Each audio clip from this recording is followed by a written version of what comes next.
Good evening, everyone, and welcome to this Public Schools of Robeson County May 12th, 2026 board meeting. At this time, I'd like to have a moment of silence.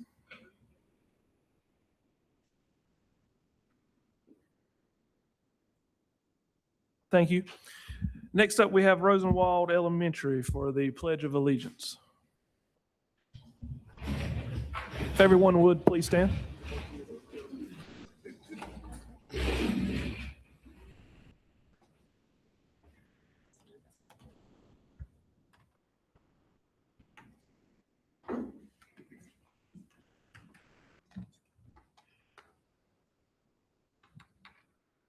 I pledge allegiance to the flag of the United States of America and to the republic for which it stands, one nation, under God, indivisible, with liberty and justice for all. Thank you. At this time, everybody introduce themselves and tell us what grade they're in. Brianna McCrae, 4th grade. Serenity Ford, 4th grade. Caleb Summerford, 4th grade. Roslyn Wilson, 4th grade. Kobe Townsend, 4th grade. Coolidge Thompson, 4th grade. Sherrod Taylor, 4th grade. Journey Walters, 4th grade.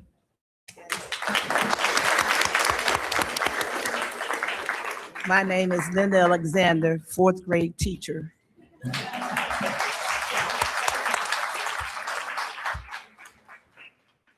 Mr. Chair, if we might also, let us take note, these are members of Beta Club. Thank you, Rosenwald Elementary. Great job.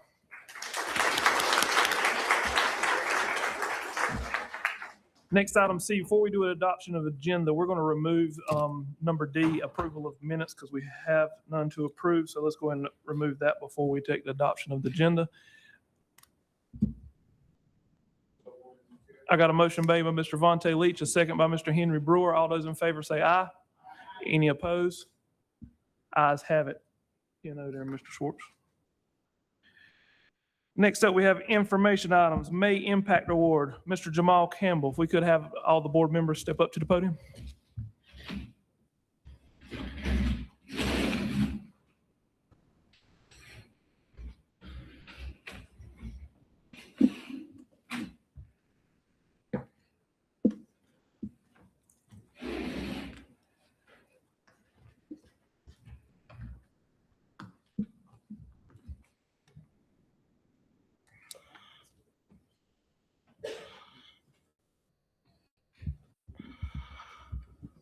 Good evening, Chairman Brett, Dr. Williamson, and school board members.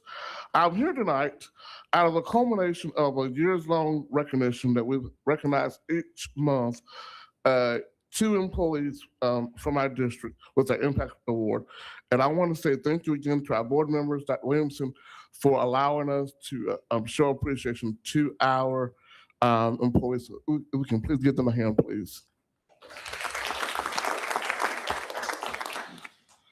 Our recipients exemplify our district's one team, one goal model. These individuals work collaboratively to cultivate a supportive and thriving school environment. We want to thank Mr. Austin Jacobs and Chick-fil-A for sponsoring this month's gift cards. Also want to thank Mr. Brandon Ventura and Science City for sponsoring our plaques. And so we want to first recognize our classified Impact Award recipient from Red Springs High School, Ms. Karina Zarate. If you can please come forward with your principal.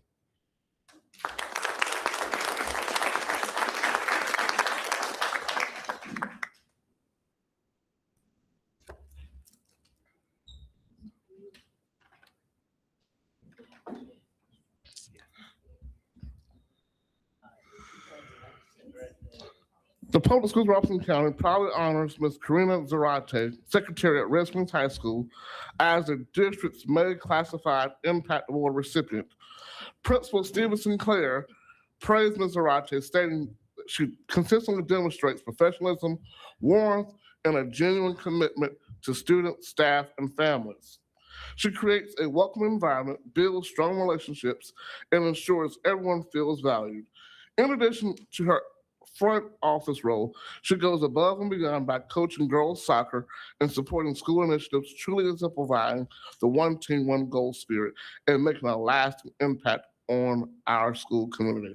As a district, we celebrate and honor Ms. Zarate for the powerful difference she makes each day. Thank you so much.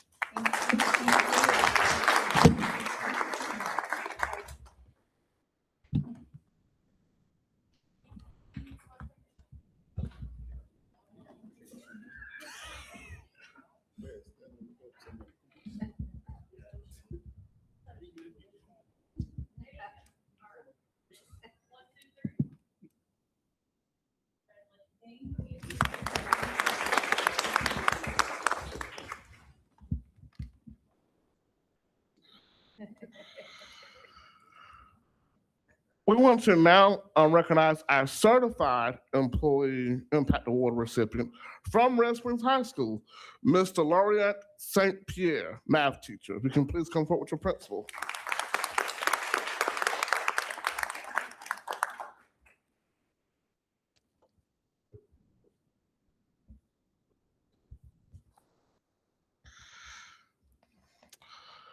The district proudly recognizes Mr. Laureate St. Pierre, math teacher at Red Springs High School, as the district certified impact award recipient for the month of May. Principal Stephen Sinclair shared that Mr. St. Pierre is an outstanding math teacher at Red Springs High School whose impact reaches both students and staff. He builds strong relationships that foster student confidence and achievement, while also providing additional support through tutoring beyond school hours. As math department chair, he demonstrates collaborative leadership, supports his colleagues, and promotes a positive team culture. His dedication and service makes him highly deserving of the district's Impact Award. As a district, we celebrate and honor Mr. St. Pierre for the powerful difference he makes each day in the lives of his students, colleagues, and overall school community. Thank you so much, sir. Thank you, appreciate it.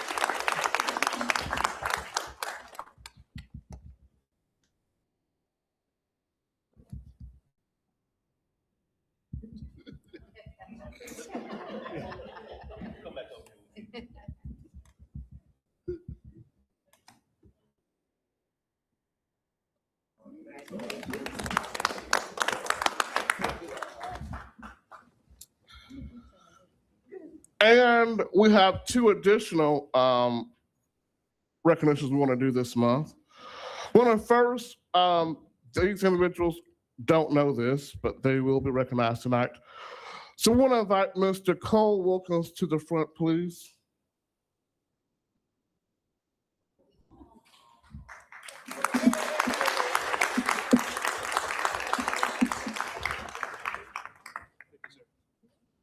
Sit right here. We proudly recognize Mr. Jared Cole Wilkins, District Technology Specialist, as a Central Office Impact Award recipient. His consistent presence at board meetings and committee sessions ensures that all technology needs are seamlessly supported. Always ready to assist, he approaches every request with professionalism and a welcoming attitude. His dedication, reliability, and commitment to service truly embodies our District One Team, One Goal model. District leadership is deeply grateful for the vital role he plays in supporting our schools and staff. As a district, we celebrate and honor Mr. Cole for the powerful difference he makes each day. Once again, thank you, sir.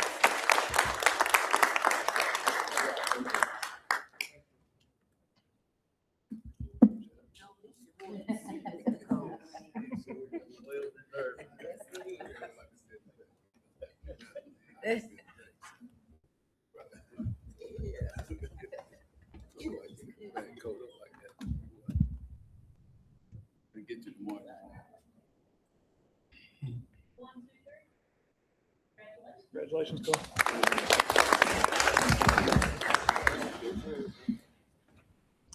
We have another district employee we want to recognize. We want to invite Ms. Erica Setzer, our Chief Financial Officer, up front, please.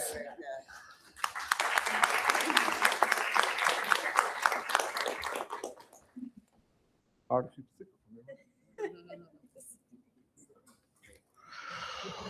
you. We are proud to recognize Ms. Erica Setzer, Chief Financial Officer, as the recipient of the Central Office Impact Award.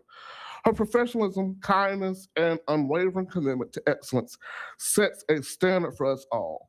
She consistently goes above and beyond to ensure our financial records are accurate, transparent, and well managed, while keeping district leaders informed and prepared. Her ability to thoughtfully answer any question and her warm and approachable demeanor make her an invaluable asset to our team. We are deeply grateful for her dedicated years of service and the lasting impact she continues to make across our district. As a district, we celebrate and honor Ms. Erica for the powerful difference she makes each day in the lives of our students, colleagues, and our overall school community. Thank you so much, Ms. Erica.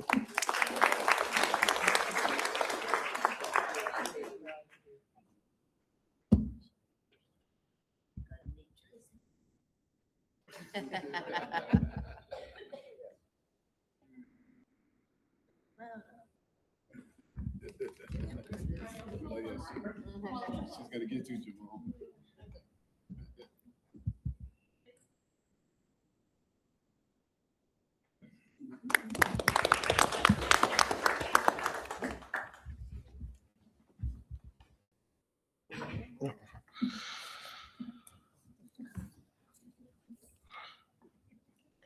So at this time, we want to recognize the 2026 UNC Chapel Hill Principal Fellows recipient, Ms. Sarah Griffin Green. She was unable to attend tonight because she's attending actually a class sponsored by NCAT. But we want to take a moment as a district to recognize her, and we have some words prepared to recognize this great achievement. The Public Schools of Robeson County proudly recognizes Sarah Griffin Green, STEM educator at Roland Norman Elementary, for her selection as a 2026 UNC Principal Fellow at the University of North Carolina at Chapel Hill, one of the state's most prestigious leadership development programs for future school administrators. Chosen through a highly competitive process, Ms. Griffin Green joins an elite cohort of emerging leaders across North Carolina. Reflecting on this achievement, Ms. Griffin Green shared, this opportunity represents not only a personal milestone, but a chance to grow as a leader and better serve the students, families, and staff of Robeson County. Her commitment to fostering strong school communities and creating opportunities for all students is evident in her belief that strong schools are built on relationships, innovation, and a commitment to every child's success. Dr. Williamson noted she has demonstrated a strong commitment to students, staff, and excellence in education. This recognition reflects both her leadership potential and the bright future ahead of her. Her selection also highlights the strength of leadership development within PSRC and the district's commitment to cultivating exceptional educators. We celebrate Ms. Griffin Green for this outstanding accomplishment and commend her dedication, professionalism, and passion for education. We look forward to the continued impact she will make as a transformational leader in Robeson County and beyond. Once again, we thank Ms. Sarah Griffin Green, and we recognize her for this wonderful opportunity.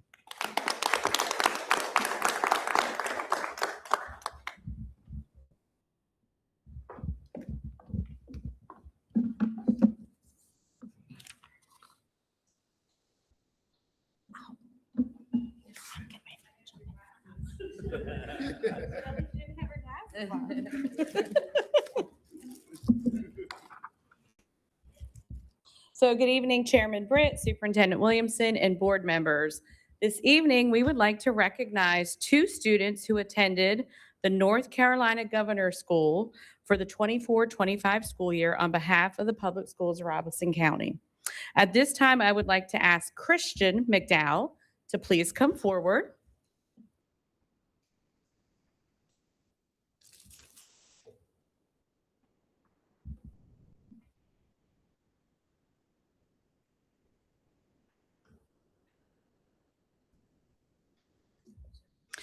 It is my honor to recognize Christian for her acceptance and attendance at the North Carolina Governor's School. Christian, a senior now at Lumberton Senior High School, attended the North Carolina Governor's School East at Meredith College in Raleigh. At this time, Christian will share a few words about her experience.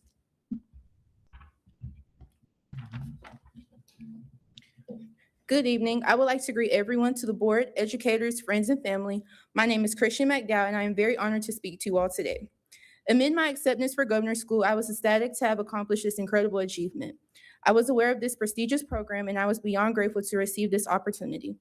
I attended Governor's School East, where my peers and I resided on Meredith College campus for 4 weeks. During this process, I gained an immense amount of knowledge and education and insight on myself. I studied English as my discipline throughout this program. From reading different books by diverse authors to engaging in class discussions, I received various methods that I could utilize throughout my creative writing. With me being away from home for a month, I became very homesick, which was often common for many of my peers. However, I learned to not waver in my commitment just because my current circumstances look weary. Instead, I remained steadfast throughout the process and allowed myself to live in the moment and seize the opportunity that was set before me. Governor's School not only awarded me with more expertise in my English discipline, yet it also provided me with friendships I would cherish as I still keep in contact with individuals I met during this process. Overall, attending Governor's School is an experience that has had a lasting impact on my life, and I am forever grateful for the opportunity to be a part of such a significant organization. Thank you. So let's ask, hold on, Christian. Let's ask her family to please come on up to join us in a picture.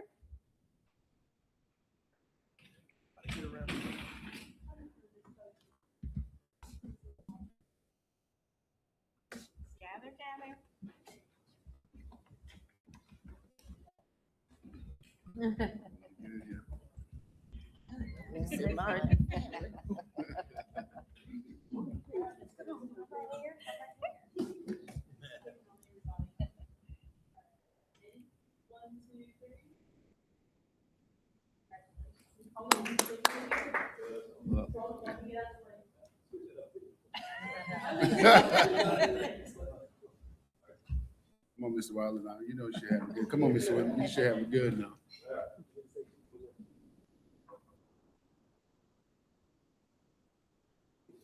Congratulations.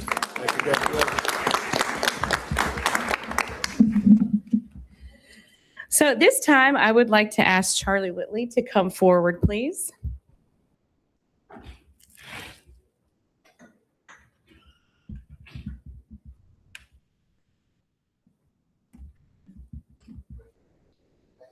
It is my honor to recognize Charlie Whitley for her acceptance and attendance at the North Carolina Governor's School.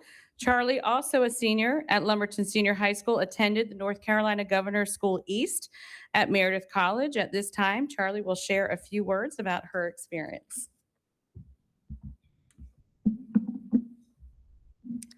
Over the course of 4 weeks at my time at Governor's School, I learned how to thrive in an environment designed to mirror that of a college or a university. I enjoyed studying new math topics in my Area 1 classes, such as proofs, knot theory, and isotopy. However, I particularly enjoyed my philosophy and ethics and morals classes where we were put into a classroom and asked to determine what is real. For the first time in my life, I was able to learn for the sake of learning. Apart from the academic aspect of Governor's School, I also enjoyed the student life Governor's School created. I often found myself playing pickup in the gym, attending fun electives, going on walks and runs around campus, and making friendship bracelets on the quad during my free time. When thinking about Governor's School and my experience, I would be doing you a disservice if I did not mention the people. By putting me in an uncomfortable environment without the comfort of my family, I was forced to interact with everyone else in my same position. After bouncing around lunch and dinner tables, I was able to make lifelong friendships and connections with other kids with similar interests and goals as myself. There's not enough time in the world for me to explain how positive my experience at Governor's School was, but if anyone were to ask me if they should apply, I will always say yes. Come on, Kevin.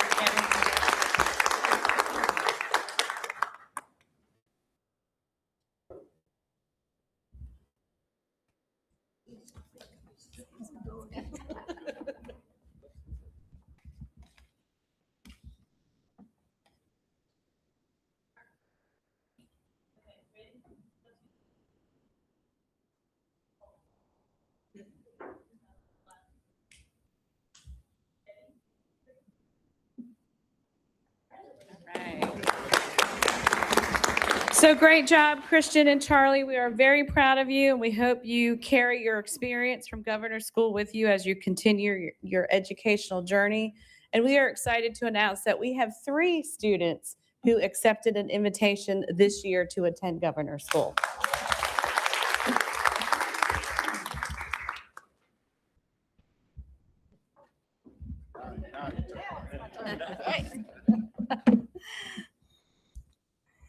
Good evening, Chairman Britt, Superintendent Dr. Williamson, and board members. At this time, we would like to take the opportunity to recognize 5 schools who have earned the Purple Star Award. I would like to share the criteria for a school to become a Purple Star school. First of all, they must have a staff member to serve as a point of contact for military students and families. There must be a central office designee or point of contact to support these schools. Annual professional development addressing special considerations for military students and families must be offered as well. Each school must have a web page or a link on their school's web page for military families or students to visit that page and access resources. And last of all, there must be a transition program along with a checklist at each school to support incoming students or their families or any student who may be leaving the district as well as their family.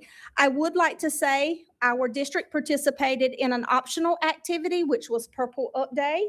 So Ms. Jessica, thank you for making arrangements. And during this time or on Purple Up Day, we encouraged our students and staff to dress in purple to acknowledge the military families and let them know we support them in any way.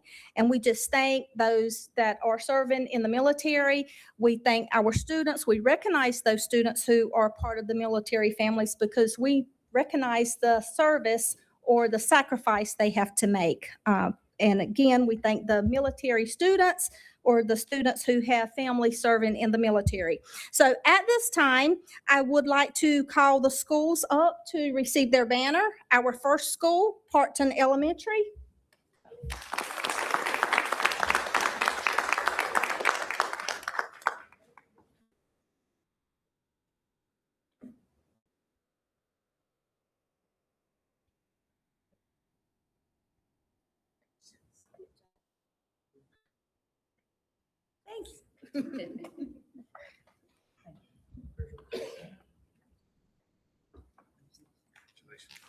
Our next school, Peterson Elementary.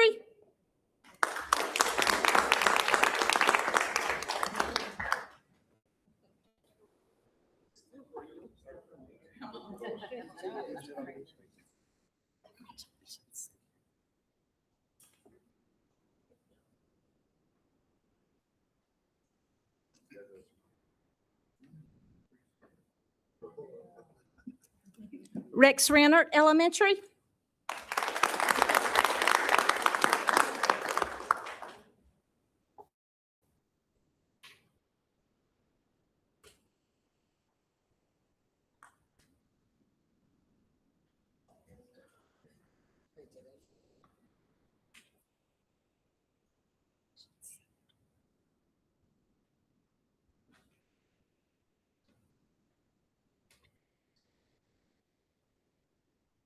St. Paul's High School.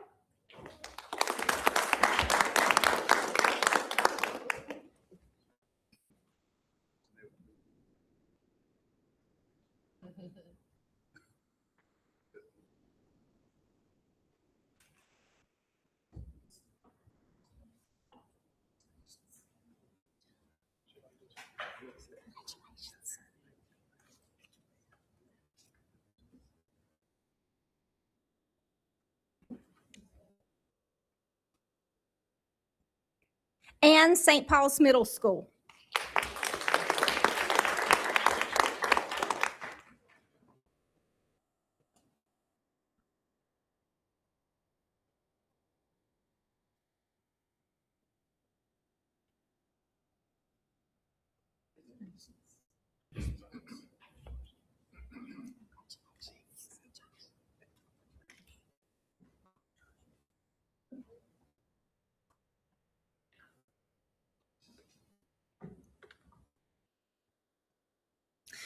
So at this time, I would like to say congratulations to the 5 schools. These 5 schools will serve as model schools for next year, and we look forward, Dr. Williamson, to earning district level recognition next year, the Purple Star Award.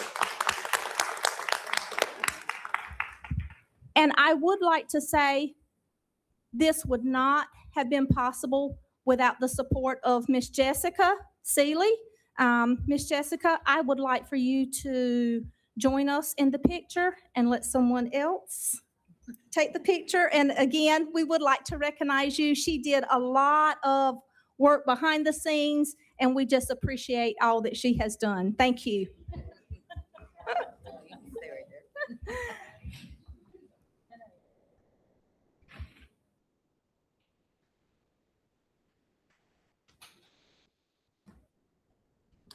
Thank you.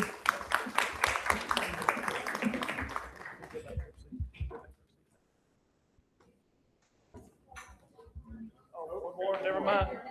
Hold on one second. Hold on, Crystal, hold on one second. We got one more.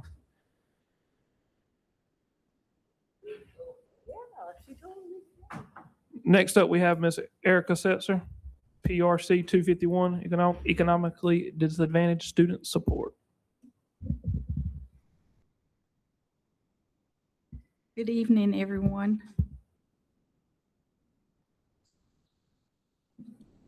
So for 3 different years, this particular funding has been in effect. It's called PRC 251, Economically and Disadvantaged Student Support. And we have had a school qualify in each of those years. In the first year, Oxendine qualified. Last year, Union qualified. And once again, this year, Union Elementary has qualified for these funds.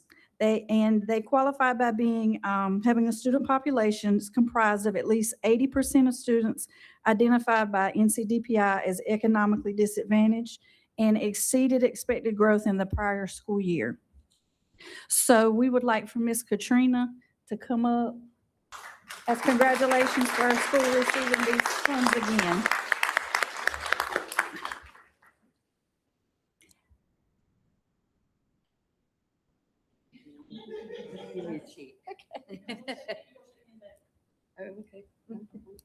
And I did want to mention the amount last school year was $118,963.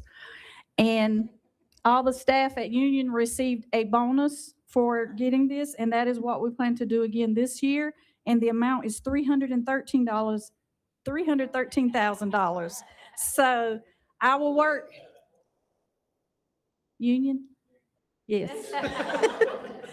I will work with Ms. Katrina. We had a process in place prior year to work with making sure everybody at the school receives their portion of those bonuses in the end of June. Okay. Thank you. Congratulations. Come on now, you know you up front. Come on, get up front. Up front. Yeah. Yeah.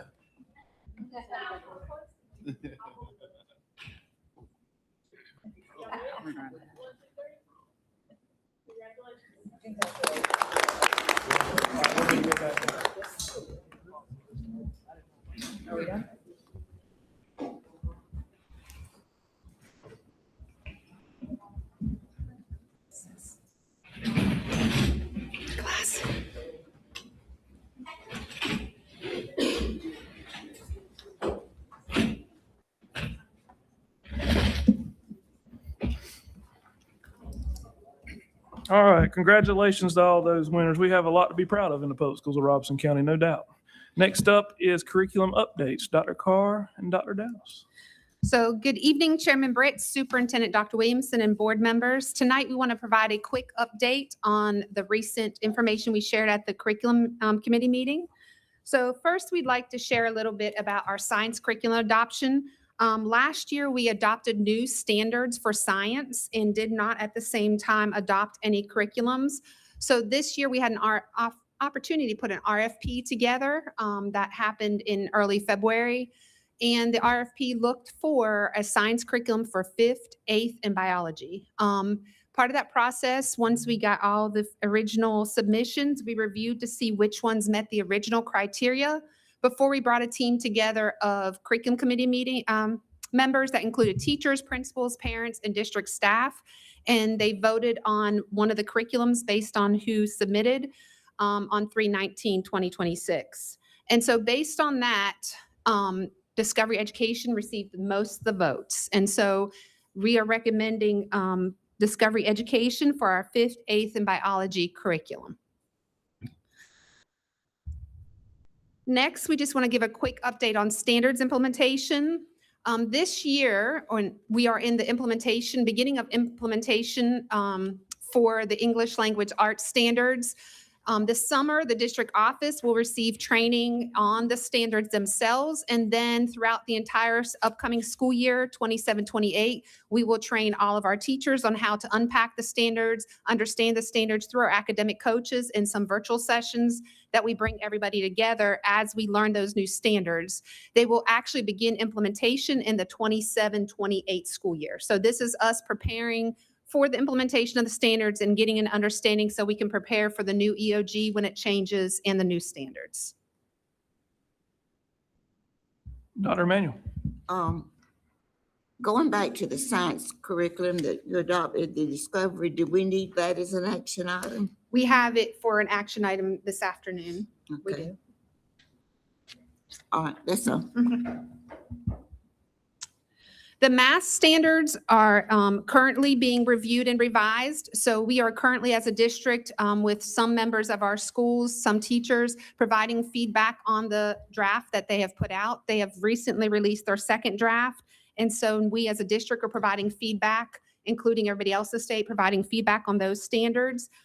They will revise it one more time. And then when they have their final version, their hope is to take the standards for adoption in September.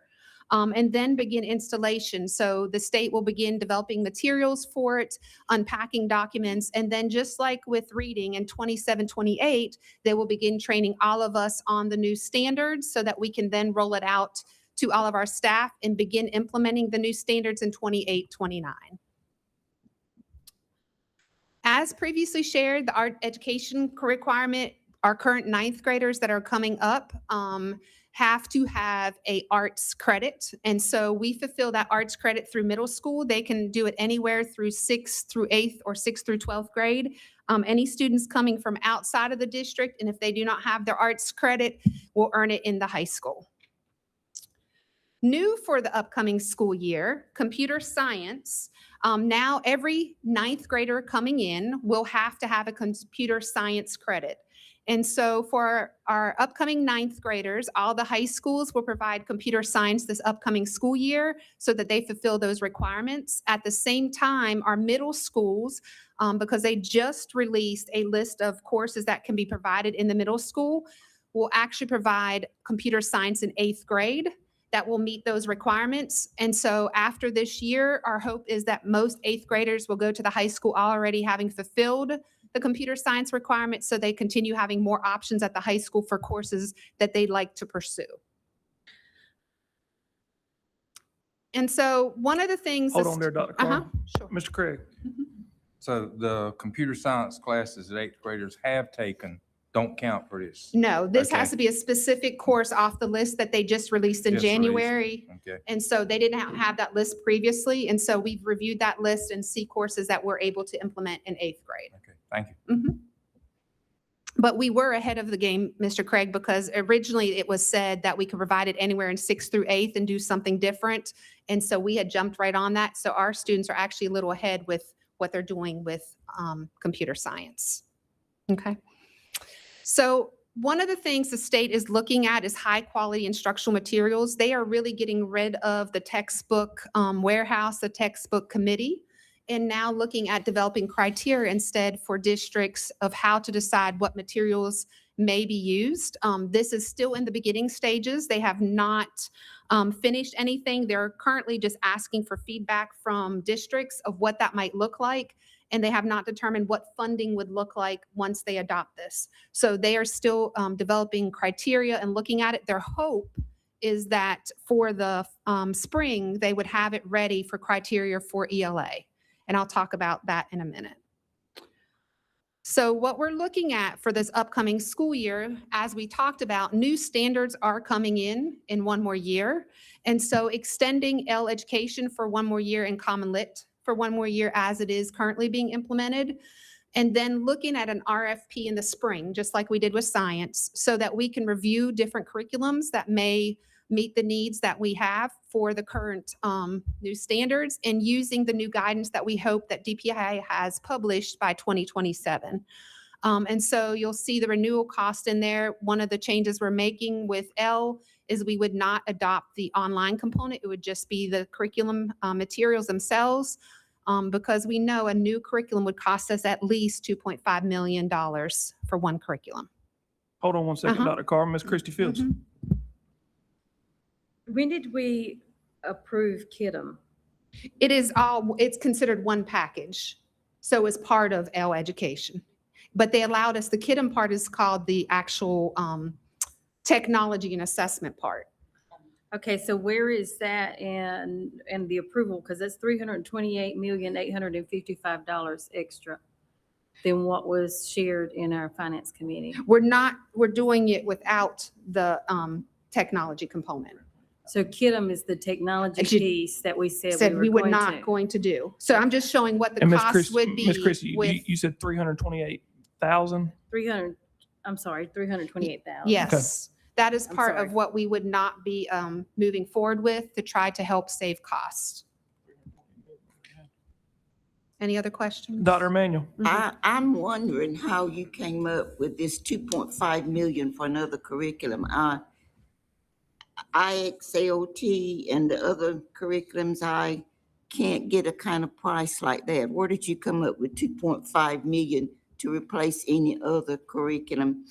I don't see anyone that would cost, not doubting you, but how did you come up with that number? So current prices, when we look at textbook adoption per year, so we're talking, this would be for K-8, not just for one grade level, is about $250,000 per grade level. So you're not talking about just a curriculum, you're talking about textbooks. Yes. You're not talking about if they were to adopt like IXLT or No. New York or any of that? No. You're not talking about that, okay. A core curriculum. Okay. Some of those supplemental resources, yes, Dr. Manuel, don't cost that much, but a core curriculum, like we're talking about with a textbook, would cost close to 2.5 million. All right, thank you.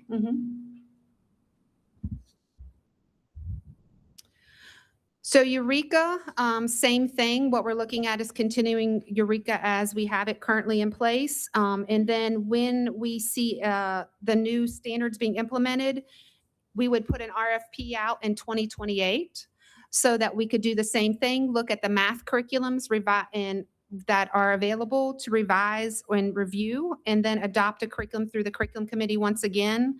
And so you see the current renewal cost for that curriculum, and the projected cost, like we said, is basically for any new curriculum is approximately 2.5. Ms. Christie Fields? So altogether, we would be looking at $5 million? If we bought brand new curriculums, yes.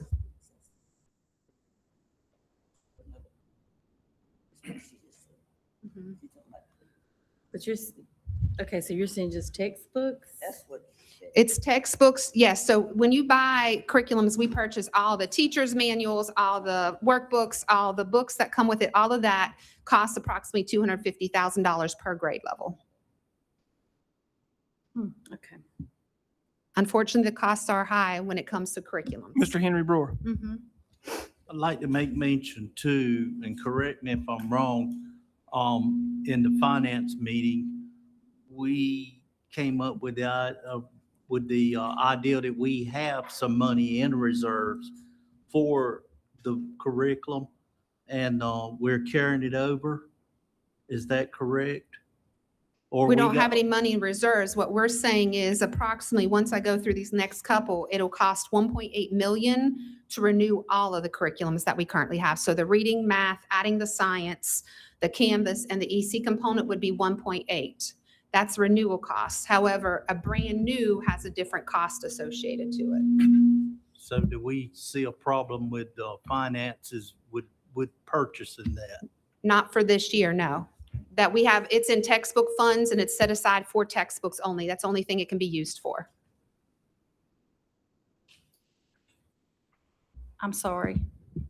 Mr. Brown, I was going to answer Mr. Henry's question. And Dr. Carr has answered that. We used ESSER funds to purchase this curriculum we're in, and so we have been saving our textbook allocation, and we have enough to do this renewal only at this time. Yes, that's correct. Go ahead and hit your button there, Dr. Manuel. Ms. Erica, are you saying that there's absolutely no money any place for us if the decision is made by a group of teachers and or here at the central office working together to replace the curriculum, there's no money that they can buy, i.e. it might be a program online or what, that they can't buy a new curriculum? Is that what you're saying? What I'm saying is the sole source information we're presenting tonight is going to be at a cost of 1.896 to continue with the renewal. After that, the only amount we will have in textbook funds is the 700, I think 14,000 we're anticipated to receive in the 26-27 school year. Okay. Another question, anybody can answer this, you ladies, Dr. Williamson, whatever. If it can be broken up in the requests, like for example, sole source, we need Canvas. We need commonly at the high schools like that. And I've never heard a complaint, and somebody else may speak up. But there are Edmento, I have not heard any complaints about that. It can be broken up, and some of these things I think may be approved. I don't know if the vote's here or not. I have no idea. But a couple of them are still in question about teacher involvement. Some of these things can be broken up when you get to the sole source part. I guess my question is, I still have doubts about the amount of money that it would cost to replace, if that's the decision here of some of that. You know more than I do. Now, textbooks, I will sort of agree with. Textbooks are expensive. But if they choose another program, I'm not sure it's going to cost that much. But anyway, getting back to the sole source, which is connected to the curriculum, I'm not sure that all those different pieces would be approved or would not be approved, because I don't know the minds of the board members. So I guess what I'm trying to say is we're probably going to run into some problems when we get to that part. So I don't know. We'll see. Mr. Chair, if I may. So part of the conversation is for us tonight, or for me tonight, one is not if someone likes the curriculum. This is a business conversation. What can we afford? We cannot afford new curriculum. Right? The reason we chose the curriculums in the beginning, and we shared that with you, that's what we could afford, using state money that aligns with the state standards, that align with all the new standards now in terms of applied methodology. So we're a couple of 3 years ahead. So our teachers are used to that now, which involve kids more than that. But this is a conversation about what can we afford. And then, Jamal, 40% of our teachers are new.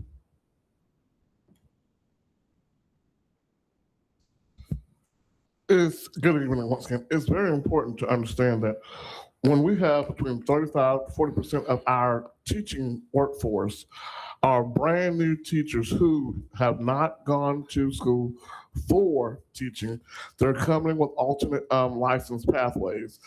That it's very important that we have an established curriculum that they can use to plan, to really get that support going on. Because if you ever had a first-year teacher coming in and they're trying to take classes to get their license and trying to lesson plan and look at data, that's a lot. And so if we can take some things off their plate by giving them a core curriculum that is universally used in the district, we can better support them It's better aligned to the standards, and it helps them to become better quicker. And so that's why it's very important that we have an approved and established curriculum within our district due to we have what's between 35 to 40% of our teaching workforce are beginning teachers, and they need that level of support. Now, Mr. Campbell, let me ask the question to that. Eureka Math is with the Common Core, correct? CCS? CCSS? No, No. they have an alignment for North Carolina. So every curriculum is redevised for North Carolina. No curriculum is designed for one state ever. So all of the curriculums, you have to adapt based on your state standards, but they have a alignment document that shows alignment. Is there gaps in Eureka? There's gaps in every curriculum, so we've asked teachers to fill in with additional resources for those gaps. What are we doing for beginning teachers then? If 40% are, what are we doing for them if they don't know that gaps even exist? So that's part of what we're doing with our coaching. So part of the coaching, so the academic coaches and the principals, and we'll let you hear from a couple of them in a few minutes, they help plan in those meetings and look at what the pacing guide is sharing and what is going on to help them plan what they need to add. So when we open a lesson plan, it's not just follow it word for word, but what is the standard asking? Because I know Dr. Manuel asked, how do we focus on the standards? The standard is the first piece we look at, is unpacking what the standard is and what kids need to know. And then also looking at the data of our children to determine what we need to adapt and change in the lesson. So part of the lesson planning is part of doing that. And that's with any curriculum that you use, because they're, like we said, it is not designed for one state. It is designed to be there as a support to help implement the curriculum and the standards. And it also, you look at what is best aligned. So you're never going to get 100% aligned to curriculum. Let me add to that, Chairman, because your question is a valid question. One of our concerns was when we started this work was just that, the gaps. But no one realized the gaps exist because we didn't have a core curriculum. So part of the gaps was lesson design. So your core curriculum does that for teachers, that they can go in and modify that lesson. But to that point, so these curriculums that we reviewed help to identify the gaps that we could fill those gaps. Talk about that, and then talk about the lessons design that helps teachers. And so part of it is we knew when we looked at what was in the curriculum, what teachers were teaching, we were not even teaching all the standards. So part of the issue we had previously without a core curriculum and consistent curriculum across the district, we had people focusing on several standards, not all the standards that needed to be addressed. And so this core curriculum has helped us ensure that we teach at least 80% of the standards that was not previously occurring. And so that has helped fill some of the gaps. But then also I'm gonna let Dr. Dallas talk about a little bit about the lesson design and what that really looks like.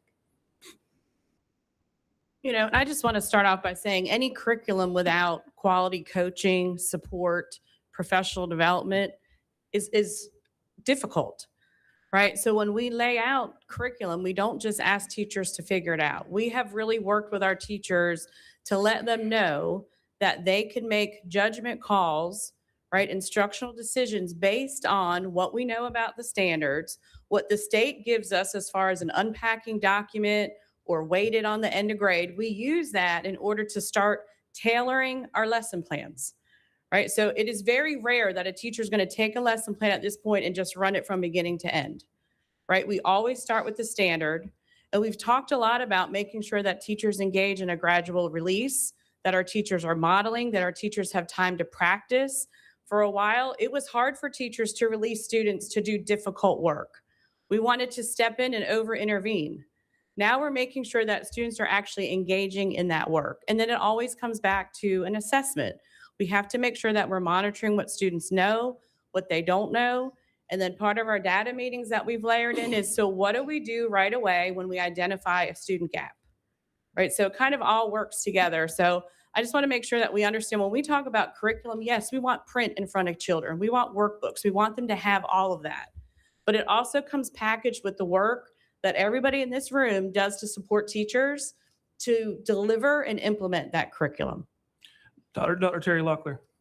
Sometimes during these conversations, the terms curriculum and material, curriculum and actual course materials like books, and those sorts of resources get used interchangeably. Talk about the difference between curriculum and materials in terms of cost. So if you're speaking curriculum in a sense of that we lay out standards and pace them and sequence them for a school or for a district, that's called the pacing of your standards. The curriculum, though, is the what. That is what teachers use in order to actually deliver the standards. So standards come from the state. They're free. We get those. We unpack them, we live them, we do whatever we I didn't can say to make anything sure. about standards. The materials Right. are the curriculum. That's the what. That's what we use. That's what we make sure our teachers have in their hand to guide their instruction. And that's what kids have in their hands in order to demonstrate what they know. So in terms of cost, why would a different curriculum cost so much more than continuing a curriculum? Is it because we don't have any additional resources to carry over from last year? You want to address that one? So are you asking between a new curriculum and a renewal? Right. A renewal, you're not having to purchase everything again.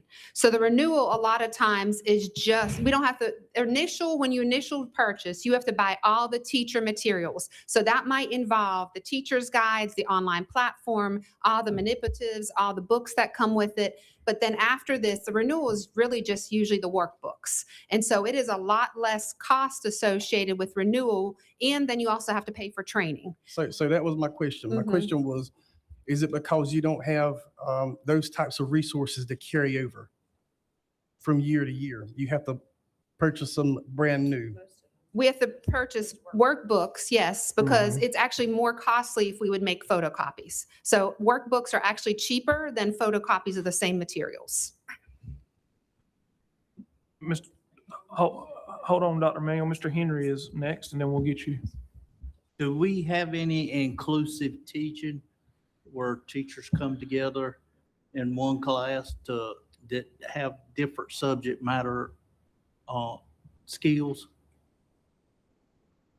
Re-ask that question, Mr. Henry, one more time. Do we have inclusive teaching where teachers join as a team with different degrees of different skills that teach a class? So are you talking about two teachers in one classroom? Is that what you mean by inclusive? Yes, or like a shared session we would to have, bring out, like if you was in the science class and you wanted to bring out math skills, can the math teacher and the science teacher work together to bring out the curriculum? they might not necessarily be in one classroom together while they're delivering that, but that would come back to the planning, right? Making sure, because a lot of math definitely falls into science. Reading falls into science, right? So it all does really blend, which is why a lot of our teachers are licensed, right? K-6. So they have that. But yes, not often, Henry, are they in the same room. Let me add, Dr. Dallas, we do practice that for EC, where we do have the EC teacher and regular ed in the same classroom. Dr. Emanuel. I just wanted to mention, in looking at other counties, which I'm not saying they're better off than we are, so don't get me wrong, they're offering a menu of opportunities for kids to learn and teachers to teach and teachers to group, and they are emphasizing mastery. And some of the things that they're using Edmentum, they're using core knowledge, they're using iReady, they're using, and believe it or not, accelerated reading, they're using different programs. And what I saw, there are two counties, Anson County is one of them, that they're using the EL for reading. But what they did, and I think this is my opinion, we may have started off on our two left feet, because they started off with not the demand, you can't use anything else. They started off using it as a structure, like you said, for new teachers and all, but they let the teachers use whatever they wanted to reach the needs of the children. They didn't start off as strict as we did and put a bad taste in some of the teachers' mouths. So that's why Anson County, they're saying, and just in the research, that's why it's so successful. They started off with a different attitude. See, we went into it, I think, right off that this is it, nothing else.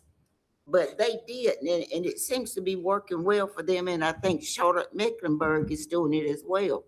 So maybe that's why we didn't open it up for other resources in the beginning, And we didn't maybe emphasize the mastery part. And I know you can cover something, but just because you cover how to change a tire, if you don't sit there and let me do it, I can't do it.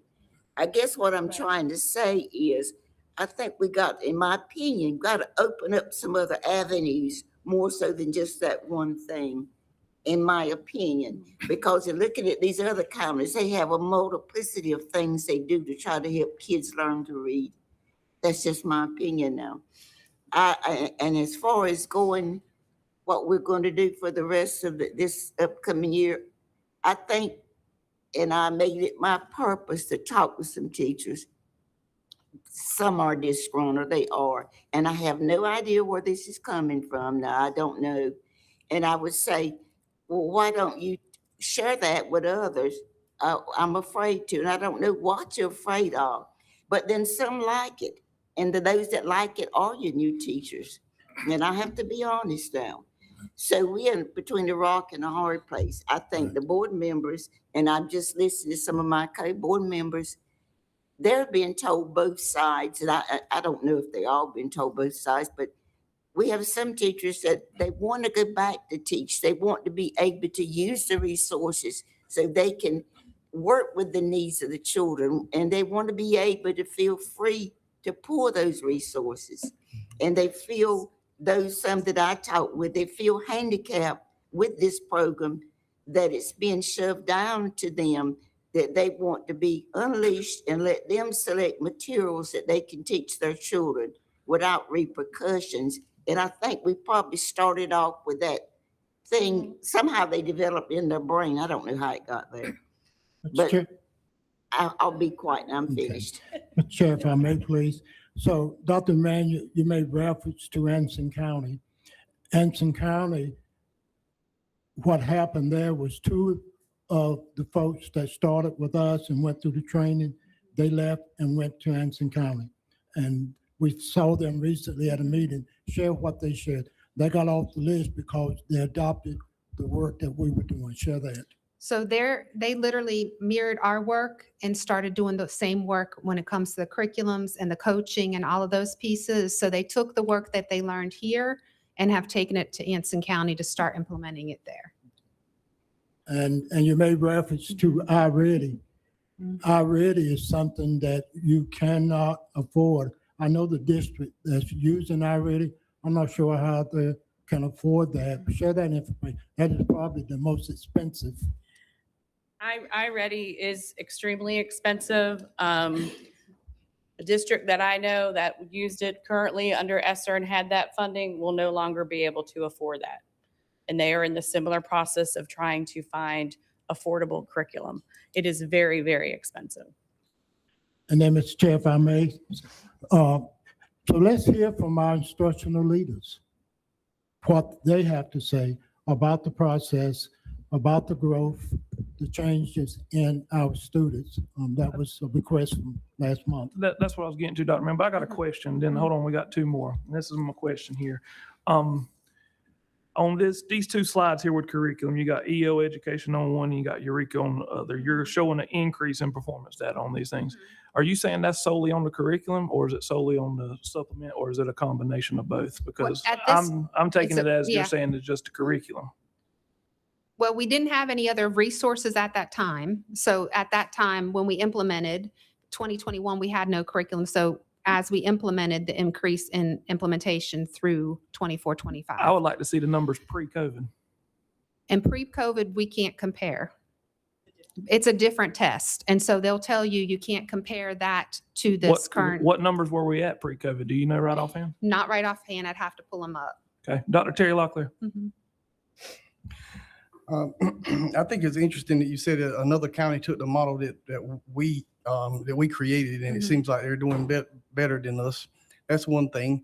But another thing also is one of the things that sort of that I was excited about with having a district-wide curriculum is the fact that in theory, now what we were told was a kid could transfer from one school to another one and go to any school in the district, and they would essentially be doing the same thing, countywide.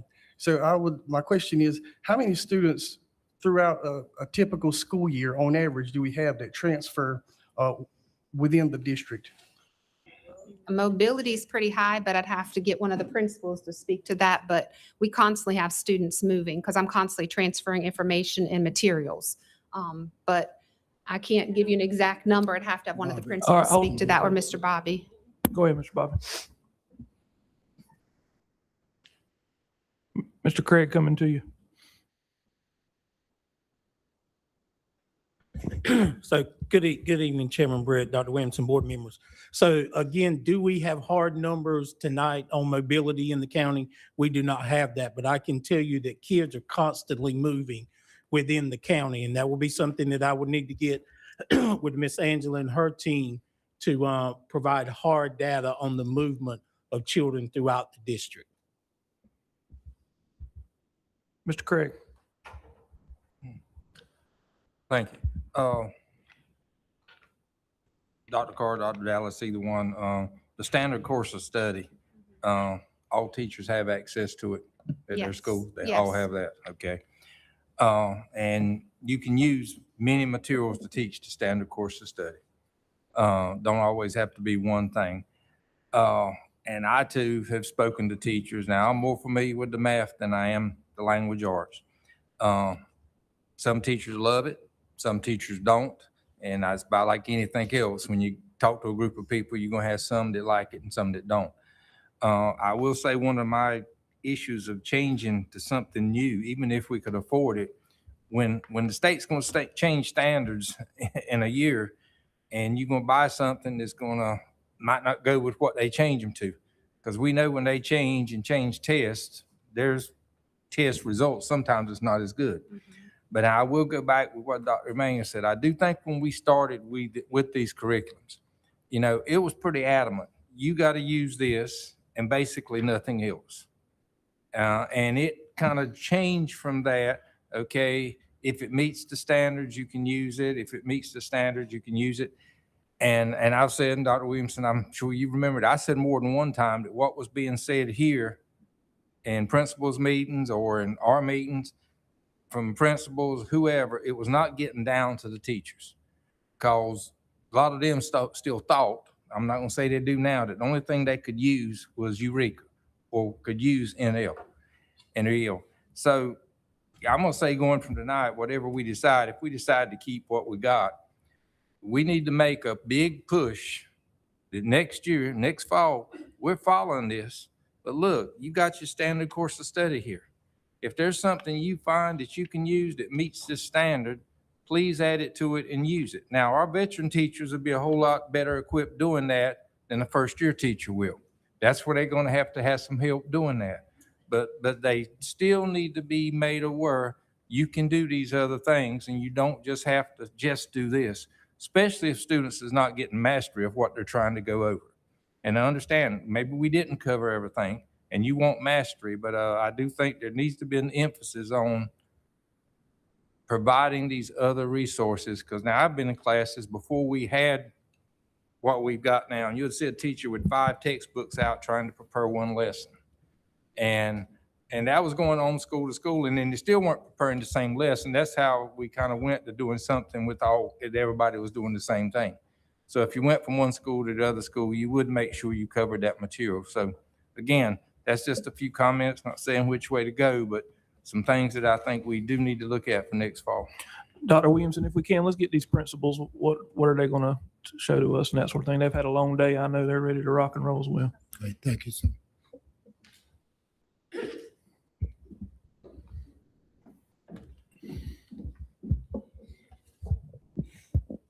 Good evening, Board Chairman, Mr. Britt, board members, Dr. Williamson, and Cabinet.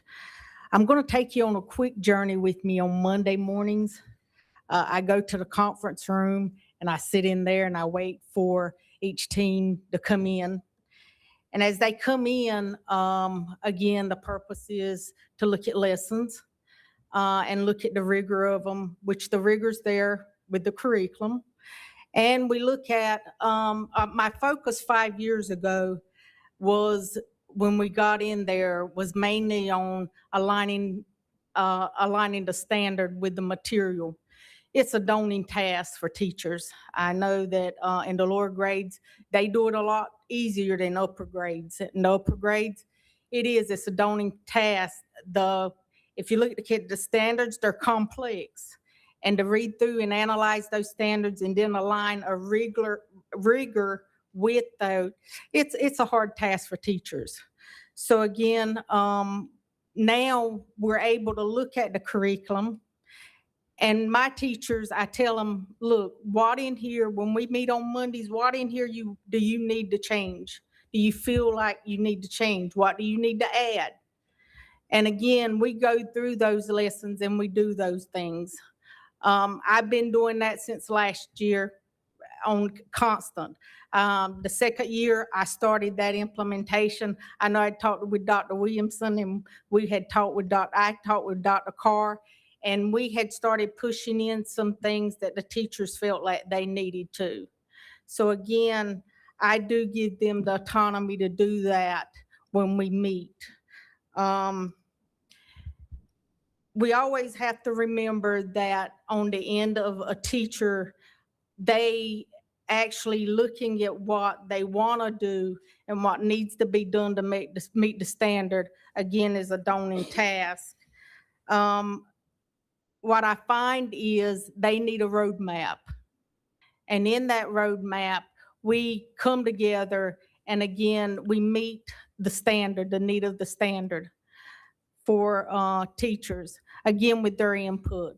They do make some changes to what they need to, they input. I know that creativity was one thing, skills block, for example, they come up with those activities for those students to do in skills block.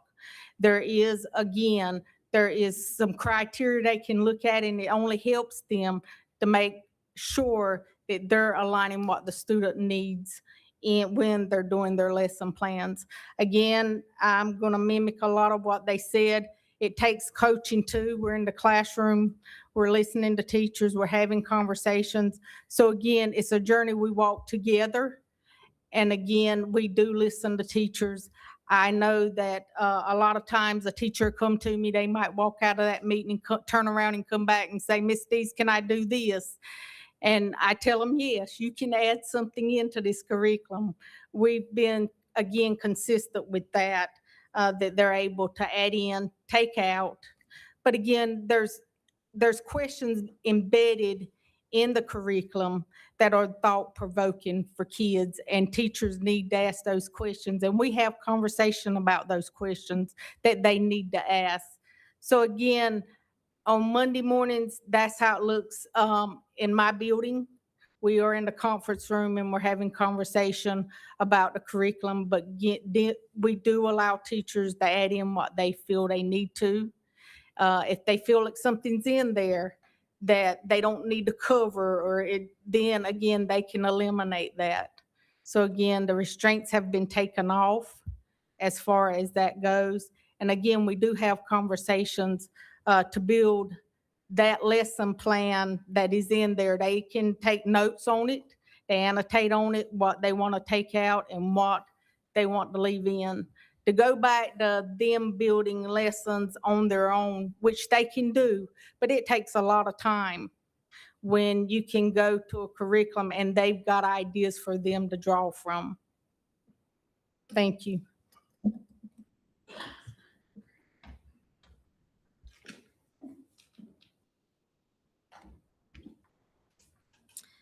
Good evening, Chairman Britt, board members, and Dr. Williamson. Thank you for the opportunity to speak with you this evening about the impact that core curriculum has had on my leadership. Several things that you've talked about this evening and a few others. Core curriculum provides a vital foundation upon which all specialized learning is built. So it offers a clear starting point, allowing our teachers to shift their energy from searching for resources to crafting the necessary scaffolds that they need to meet the diverse needs of our students. When the base is solid, the heights we can reach are limitless. From a leadership perspective, a unified curriculum is transformative. It allows for intentional high leverage planning and preparation during the summer and throughout the school year. Because I can study the lessons before stepping into a classroom, I'm prepared to act as a true partner with my teachers and partner with them in educating our students. Whether that means standing in as a second educator or a co-teacher or coaching a teacher assistant, even to how they can better support the lead teacher in the classroom at the time. So we move from being administrators to being active instructional partners with our teachers. Perhaps most importantly, core curriculum ensures that no student's left behind during transitions. So when a student transfers between schools in our district, their momentum remains unbroken. We have comparable data to guide their growth, and the logistics, there's an ease of sharing materials and ensure seamless experience. Several times this school year, I've been able to reach out to a fellow academic coach or AP or principal and say, hey, we just enrolled your student. Can you share their materials with us? And I'm able to get it right away and we move forward. So this consistency provides a backbone of our standards-based reporting and providing families with honest and clear picture of student progress. By providing research-based resources up front, we return the gift of time to our teachers. So instead of hunting for materials, they can focus on what truly matters. So deep diving into our standards, adjusting the curriculum and instruction to ensure mastery, and furthermore, it fosters vertical preparation. So allowing our teams to bridge the gap between grade levels and sharing strategies that move from kindergarten all the way up year after year. So for myself, in conclusion, a core curriculum allows leaders to better support the efforts of our staff and guarantees a high quality education for every child in our care. Thank you, Mr. Henry Brewer. So, do you think co-teaching is a positive for our future in meeting state standards?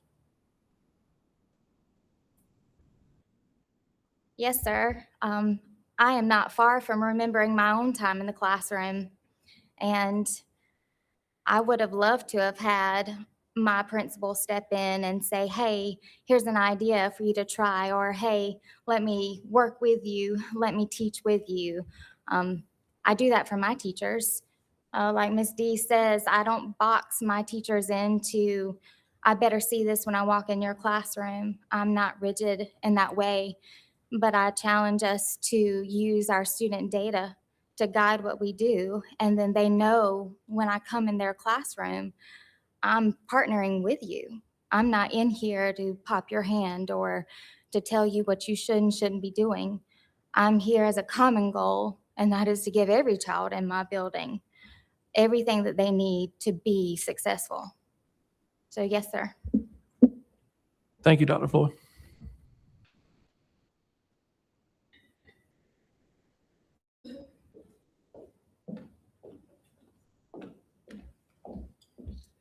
Good evening, Chairman Britt, Superintendent Williams, and everyone.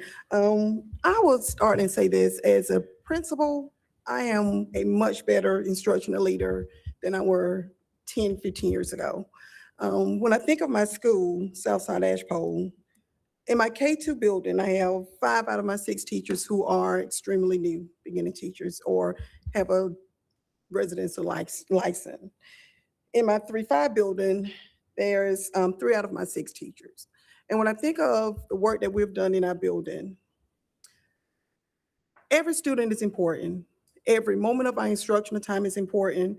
And any time where students are not learning and their time is wasted, we are losing our future, which is our children.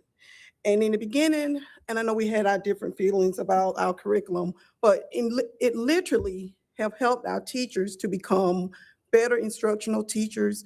It have helped us to become better instructional professionals. And our students are truly learning at a higher rate. When I walk down the halls and my teachers are new, and I think of my own personal children, the work that we're doing in our building, from class A to class B, every student is learning the same lesson. And I've been in school when we had random acts, we've had supplementary material, and students and teachers taught whatever they liked at that particular moment. And I knew that we had to do something different. So when I think of the curriculum and everyone is responsible for teaching the same standards, that is what we do. Last summer, for the past 2 summers, my math teachers and I got together. We went through Eureka Math. We went through the lessons, we went through the standards, and then the parts that we did not have lessons for, we used supplementary resources to help. And I saw the difference from the year before to this upcoming school year, where we actually made sure that the lessons were aligned, the resources for EOG was aligned to what we're doing. So the teachers do have the opportunity to do that part. And I just know that ultimately, our students are ready and they're doing the work, and the teachers are doing the work that we should be doing. Students have more time to collaborate. I just would not understand if I had my building now, if they did not have a curriculum, I'm not sure where they will be. I'm not sure what the teachers would be teaching to make sure that every kid from class A to class B, what they will be actually learning. So it's literally helped all of our students to be successful. And to help our students to think. Critical thinking is important. When we think of students preparing them for the future, they need to be able to think. They need to be able to write. They need to be able to be productive. And that is what is happening. And I can say that for our school. So the curriculum will literally help our teachers to understand what needs to be taught. It gives them that core framework for what needs to be done in the classroom. There's no guesswork to it. They have their framework. And then once they, especially with skills block and all block, they have the information that they actually need to make sure all students are learning. Even my international teacher, it was right there for them. So with my coaching, my ILT team, we're there. We have the lessons, we have the resources, and we're able to help our ELA teachers, we're able to help our math teachers, and we're able to help all of our teachers understand exactly what they need to be doing at any given point. And I just think it's beneficial to all of our children. There's no random acts in our building. There's no one that is thinking about doing something different outside of our standards, because we have to make sure our kids understand exactly what needs to be taught for that grade level. And so it just removes any random acts that someone may have. And that's beneficial, especially to our building. When you look at the number of teachers we have in our building and their level of education as far as their licensure is concerned, it just makes a difference. And that's it. Mr. Chair, I will share that we're thankful for Ms. McLean, Ms. Jones. She was in an accident in the first part, I think 18-wheeler hit. So you're evidence that God is alive and well Amen. and good. Thankful that you're all right. Thank you. Praise God. It's a little sore, but it's good. Thank you, ma'am. Good evening. I'm gonna be short and sweet and to the point. I agree with everything that they've said. It's kind of hard to run a school without a core curriculum. It's kind of like building a house without a set of blueprints. You just can't do it. And it's good that everybody's on the same page, like you said, Mr. Terry, from school to school. Dr. Manuel, and I'm going to agree with you. When we first rolled it out, it was hard, but we can't go back and undo any of that. And with anything, our attitude that we take on as the leader on the campus or even as the teacher, if we have a bad attitude about it, we're not going to be successful, no matter how hard you try. I remember in high school, geometry, I absolutely hated it. And I'm a good math person, but I couldn't stand it. So I don't care how that lady explained it to me, I could not get it. But it was my attitude. I had turned my brain completely off with her. And I think some of our teachers across the county, they've done that as well. We have the autonomy to go in and pull what we need to make things work. We don't have to sit there and read that script. If they did, I would go crazy. Evaluations would look really bad because all the children would be asleep. We have they've allowed us to go in, pull what we need to make things work.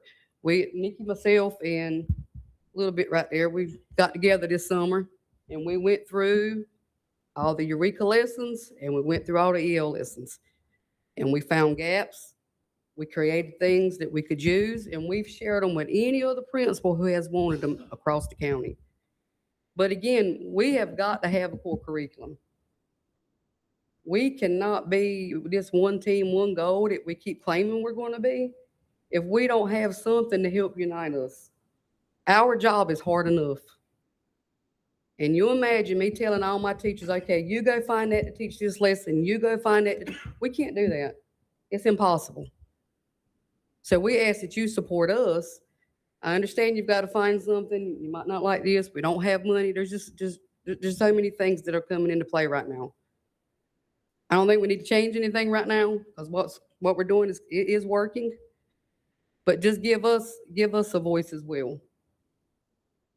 Because at the end of the day, you know, we're in there with the teachers. We're in there with the children.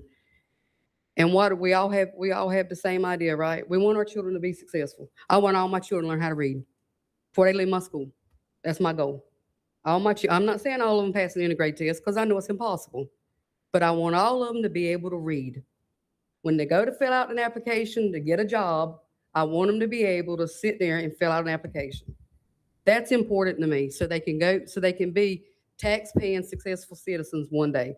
That's my ultimate goal. That's it for me.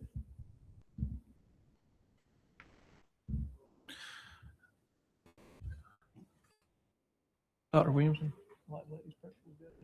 Yes, please. Elementary and middle school principals, this board appreciates the job you do. And Dr. Williamson said you could go ahead and go home. So go ahead and go home. You've been here long enough.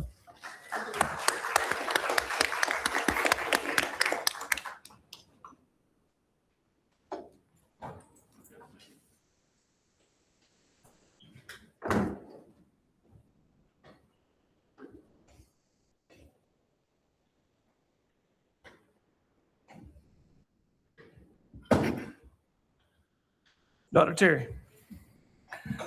I know that at one point, when we first adopted this curriculum, you know, in these meetings, we'd often hear the word script. And now it looks like there's a little bit more flexibility being offered throughout the county, but it doesn't seem like it's being applied consistently, you know, among the schools. So we need to be consistent on how that's applied. And, you know, we're often told that principals are instructional leaders and we have that site-based management piece. I'm just wondering if all principals have that flexibility to allow teachers to go off script as they see fit, you know, based on their at their own discretion. But I'm also wondering, we have several policies that address stakeholder involvement in the curriculum adoption process.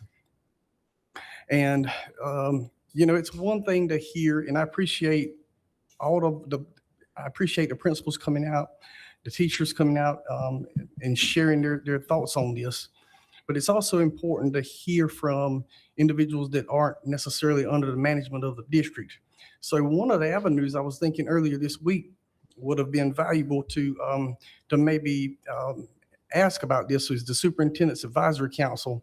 And I'm wondering if that group, as a core stakeholder group, was at any point maybe surveyed or asked to provide some input on this curriculum. Terry, I will tell you, I came to the first Superintendent Advisory Council meeting that we had. Great group of citizens of Robeson County. I was impressed by it. At the same exact time, there was a variety of topics covered in that first meeting that I went to. And I was pleased that it was happening in this district. I know that was something that is new that has took place, but as far as the Superintendent's Advisory Council and the one meeting that I was in, I was pleased with what was taking place. Between conversations between stakeholders and that sort of thing, I was pleased with it.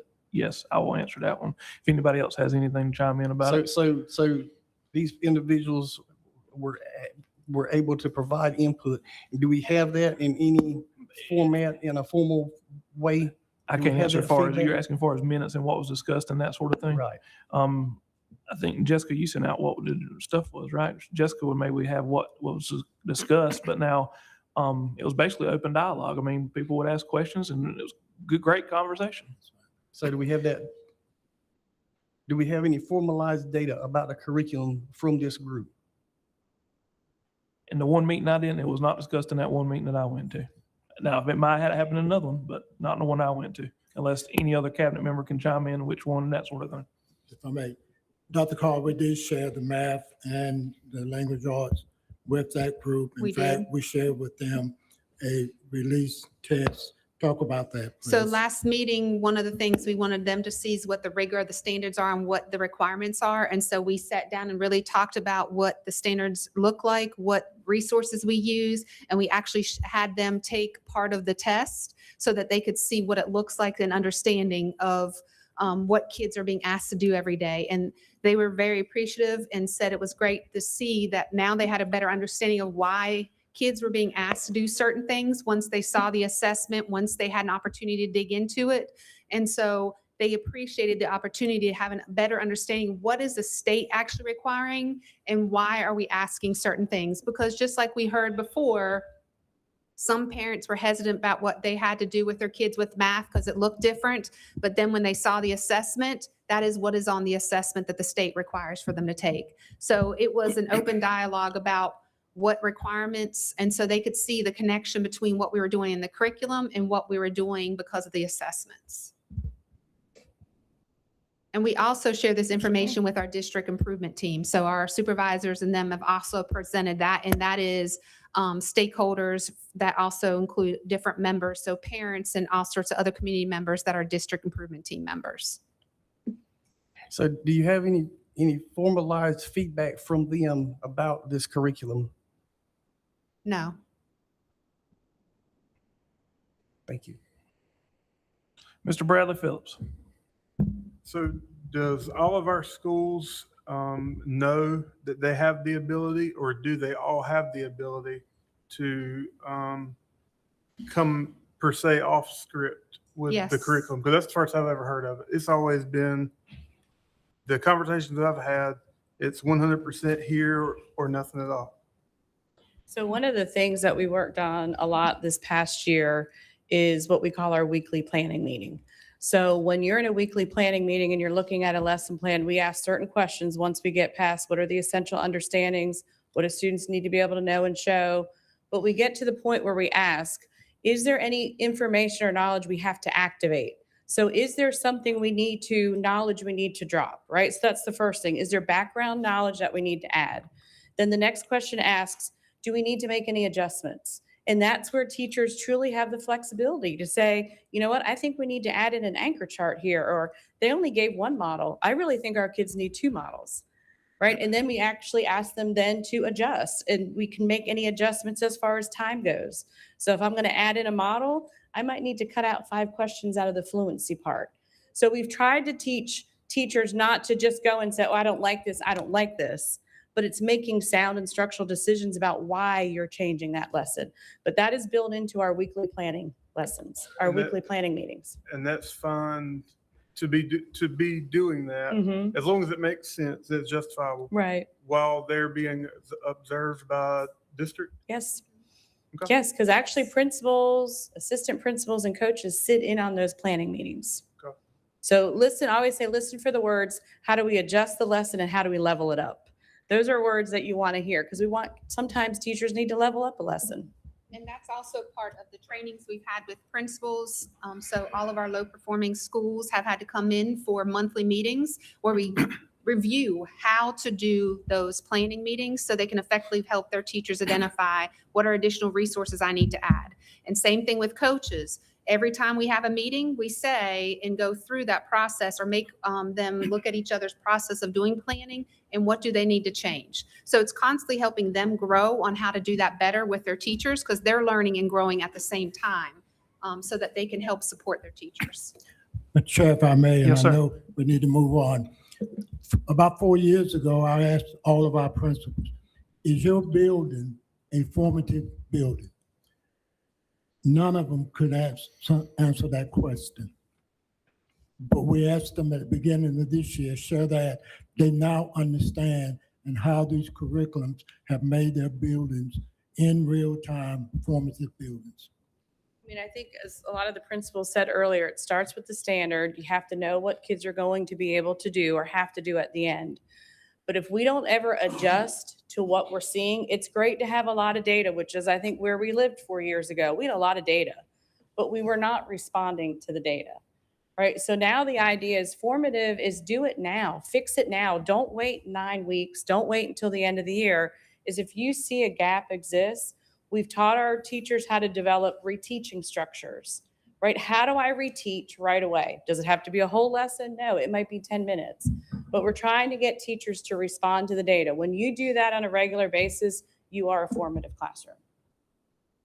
Dr. Terry. So I'm glad you mentioned, reiterated the point about data.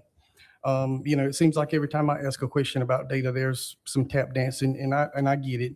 But also, if you look at where we're at, the data is showing that we are not keeping up with the achievement gap and closing that achievement gap at the same rate. The state is outpacing us. Even since COVID. I'm not even going before COVID. So when we're talking about data in decision making, like I use data for decision making, right? So on this side of the table, I'm wondering, the only thing that I have is test scores, because the testimony is not the same thing as data.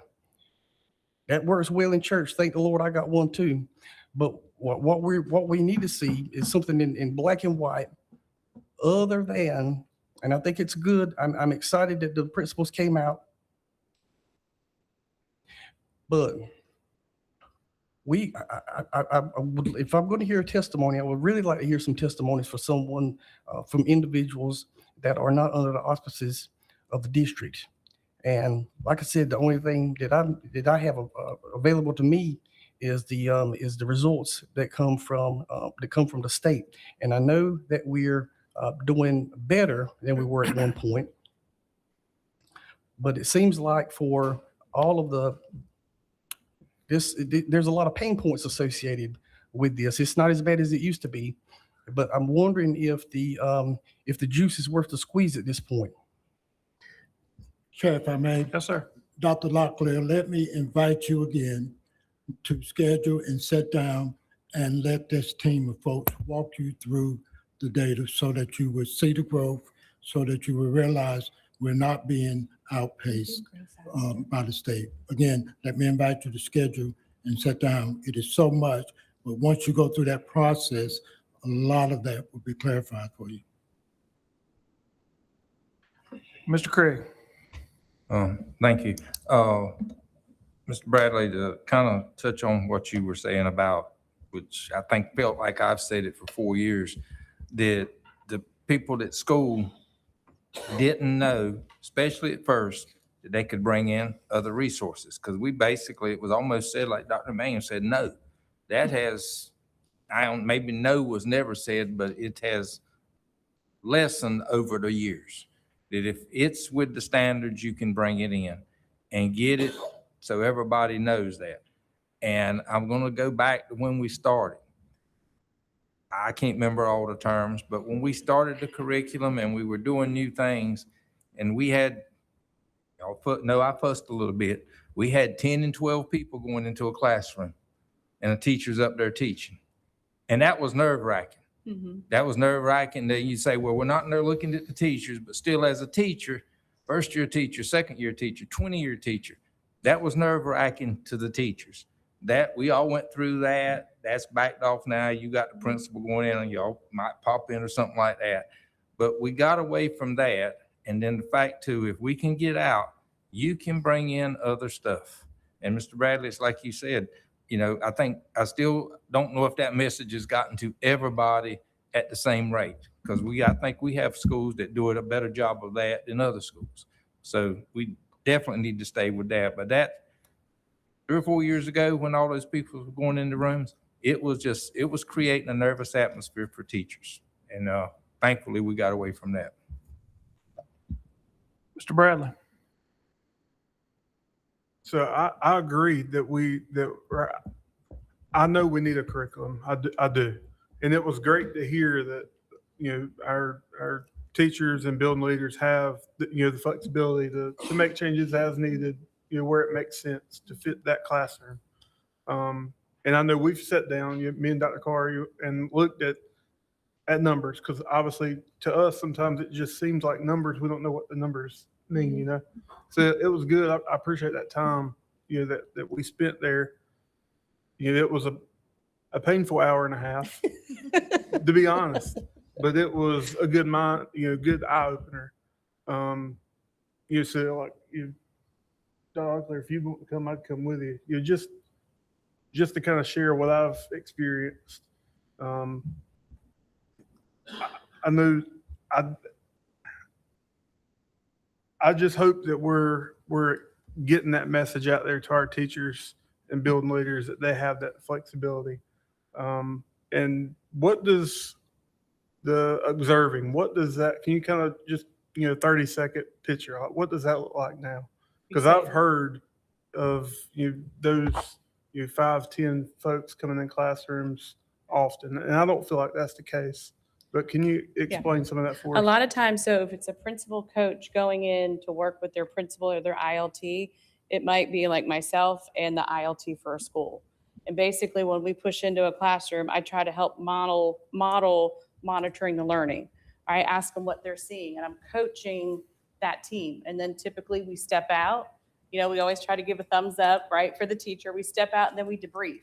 What would be this teacher's action step? So typically, Mr. Phillips, it's usually 4. If they have a larger ILT, it might be 5. But we're going in really to coach that team. So when we're not there, they can do the same thing. All right, Dr. Terry, then I got one more thing I need to say, and we'll move it on. Go ahead, Dr. Terry. I'm excited to hear about the progress that our teachers and staff our teachers and students are making, that maybe the numbers don't exactly tell. But hey, a curriculum committee meeting, we meet once a month. I'd love to hear it at the same time as everybody else. Bring it out and let's do it. I don't think I would learn. I don't think going and sitting in somebody's office is not the way to conduct public business. So if there's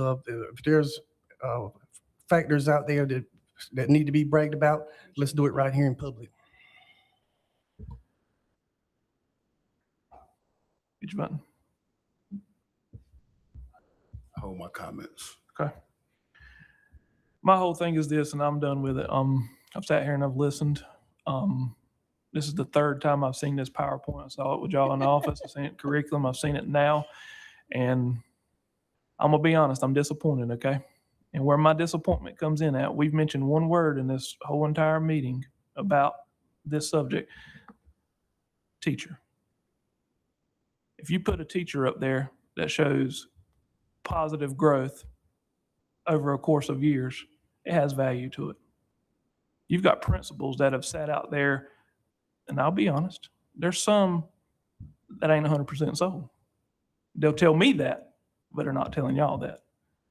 But I'm disappointed in the fact that we bring these principals up here, but the teachers are the ones that teaching it every single day in the classrooms, and there weren't a teacher brought up here to address this board. That's my issue with it. This moment, at the 3rd time I've seen it, and I've sat here and listened, but I'd have loved to seen a teacher come up here and tell the matter of fact, multiple teachers, because it has value, especially when they've got the data to prove it. Moving on.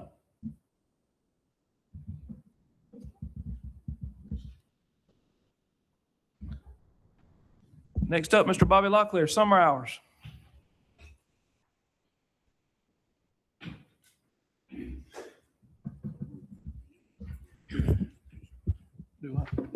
Good evening again, Chairman Britt, Dr. Williamson, board members. Included in your packet is a copy of our summer schedule for the 2026 summer. So we will begin our modified schedule on June 29th. Our work day for all schools and central office staff will be 7:30 to 5 with a 30-minute lunch break. We will resume our normal work schedule on Monday, August the 10th. For the week of July 4th, that is the first week we will begin our summer work hours. We will work Monday through Wednesday. Thursday will be our day off. Friday will be designated as our holiday. So the only exceptions to these work hours will be, of course, plant operations, technology, and transportation. They will adjust their schedule as needed based on, of course, the heat conditions. And we will ensure that all schools have these hours posted and that someone is available at all times throughout these hours throughout the summer. And just wanted to share that information with you. Mr. John Simmons. You need this to be moved to an action item? No, it's just for information only. Okay. Thank you. Thank you, Mr. Bobby. Next up, we have public comments. There are none. So we'll move on to action items. Ms. Erica Setzer, monthly financial report.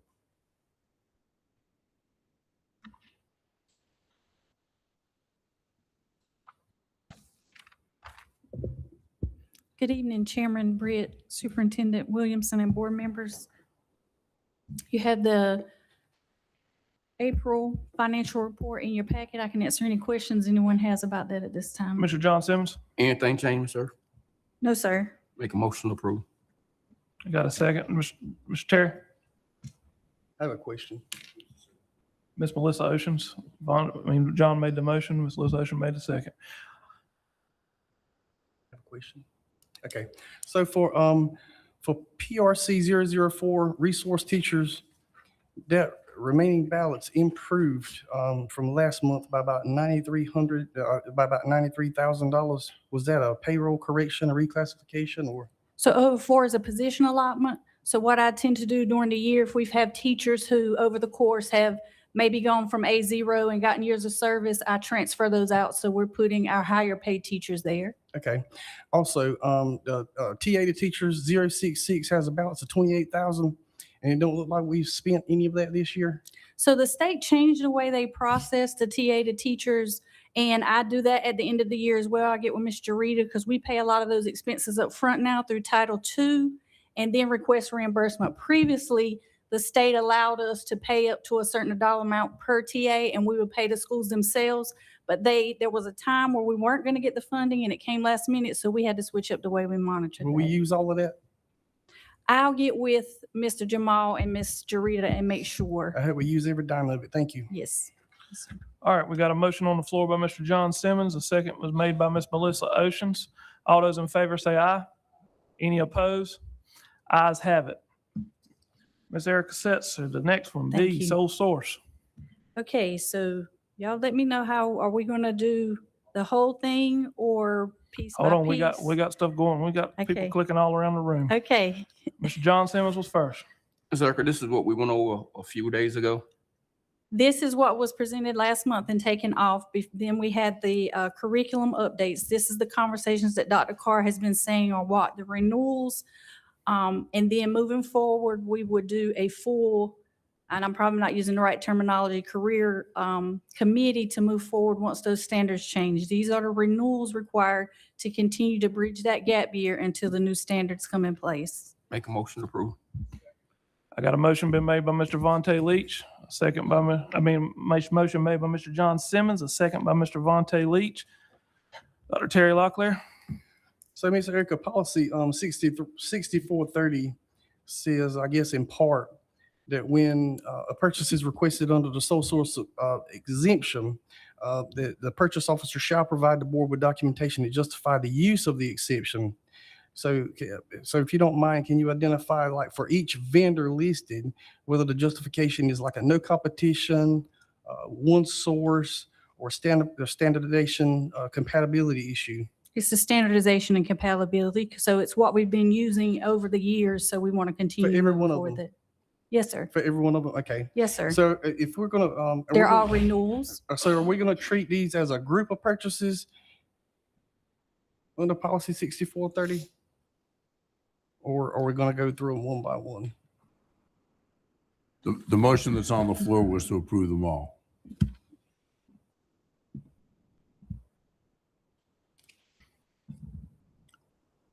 All All right, got a motion, Ms. Christie Fields. I'd like to make a substitute motion that we remove Great Minds Eureka and open up EL from the sole source vendors and approve all other items. Okay, I got a substitute motion made by Ms. Christie Fields. I'm sorry, could you restate that substitution, please? Go ahead, Ms. Christie. I'd like to make a substitute motion that we take Great Minds Eureka and open up EL off of the list and approve all other items. You got that, Mr. Schwartz? Yep. All right, I got a substitute motion made by Ms. Christie Fields. Second made by Dr. Terry Locklear. All those in favor of Ms. Christie Fields' substitute motion of take off Great Minds Eureka and open up EL. All those in favor, raise their right hand.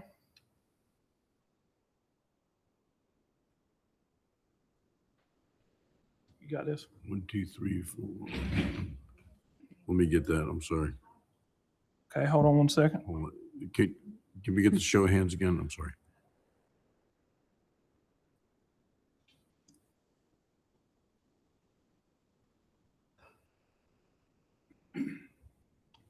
Ms. Monroe, are you scratching or or voting?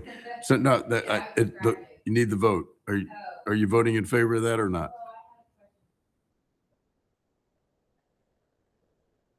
Are you voting in favor of it or not?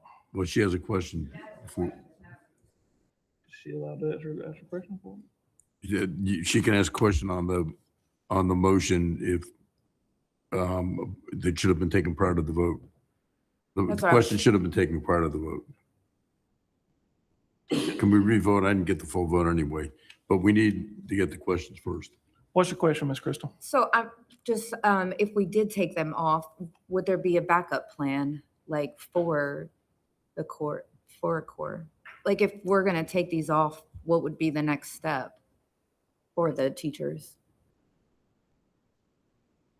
Greg, you got your button press? That's my same question. Basically, if we don't do this for this year, what are we going to do? I mean, that's my question. Well, at this point on today, May the 12th, there's not obviously enough time to go through all the process to implement a new curriculum. So that would be something that we would have to, we don't have an option at this point.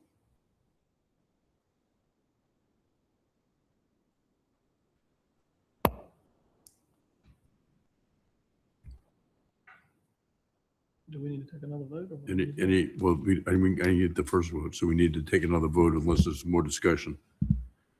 More discussion there, Mr. Vontae Leach?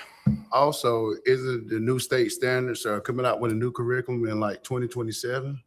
That's Come for up with- science or math and then science, ELA and then math. ELA too. So, okay. Dr. Emanuel? Well, it's not a futile attempt. If this vote passes, you do have an opportunity to bring in other resources in. You do. I mean, companies will be glad to come in now if it passes. I'm just saying it's not futile that you give up and say, whoop-de-doo, there's nothing we can do. There's always companies that would like to come in and offer you some merchandise.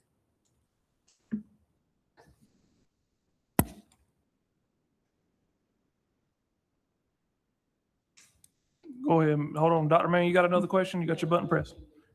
Ms. Melissa Ocean. Okay, so we've removed these two items, which I'm not a fan of either one. But if we remove them at this point, we've already come to the conclusion that we can't afford anything else right now.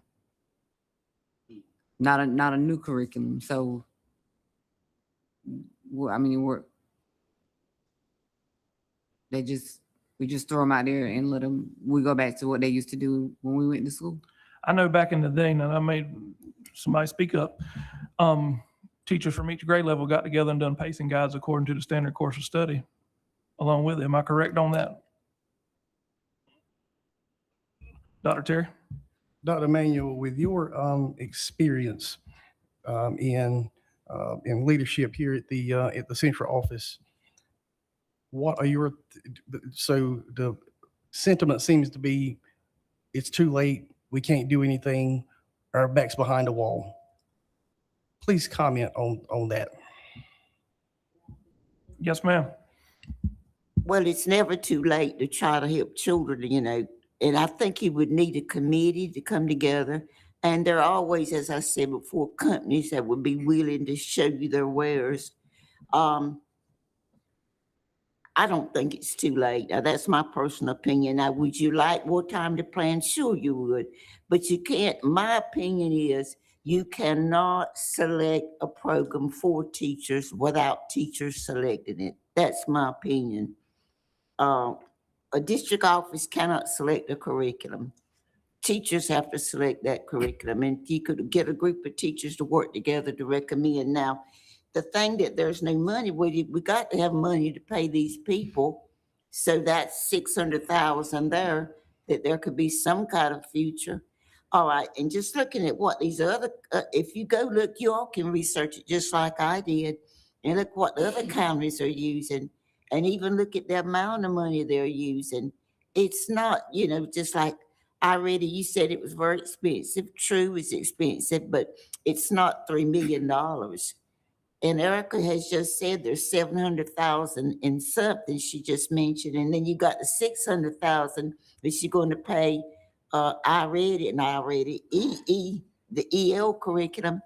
So what's that? 600 and 700,000. That's $1 million and what? Something. In other words, I'm sorry, Dr. Manuel, the 741 won't be available until July 1st. Okay, well then what I'm trying to say is to say we have no money for curriculum, to say that there is futile that we just look to do and give up if this passes. I don't think that's true. And you said the optimal thing, that teachers have to be involved in the process. Exactly, in my opinion now. It's not even, it's not an opinion, it's our policy, 110%, and stakeholders. All right, Dr. Williamson. Yes. Lord, help me to say what's right. Okay. For the 10th time, teacher was involved in the process. I asked a simple question. How did we get in that we were taken over by the state? How did that happen? How do we think that happened now? And so we're willing to take this district back.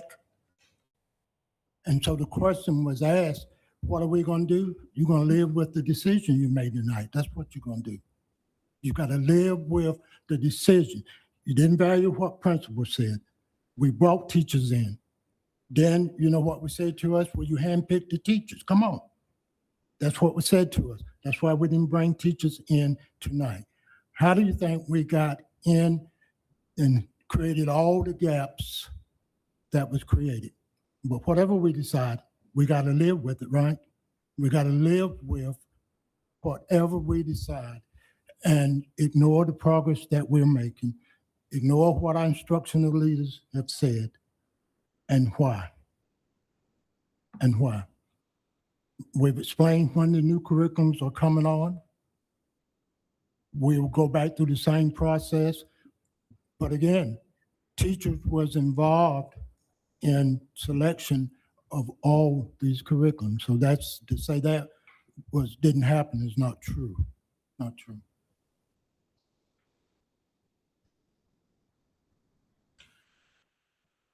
Anybody else? So Mr. Schwartz, are we back? You now have the substitute motion on the floor for a vote. And to restate the substitute motion. Please do. By Ms. Fields is to remove Great Minds Eureka and to remove Open Up EL from the list and approve all the others. Substitute motion was made by Ms. Christie Fields, second by Dr. Terry Locklear. All those in favor, raise No, your. second, I'm sorry. Dr. Terry Locklear, seconded. Okay. Substitute motion made by Ms. Christie Fields, seconded by Dr. Terry Locklear. All those in favor, raise your right hand.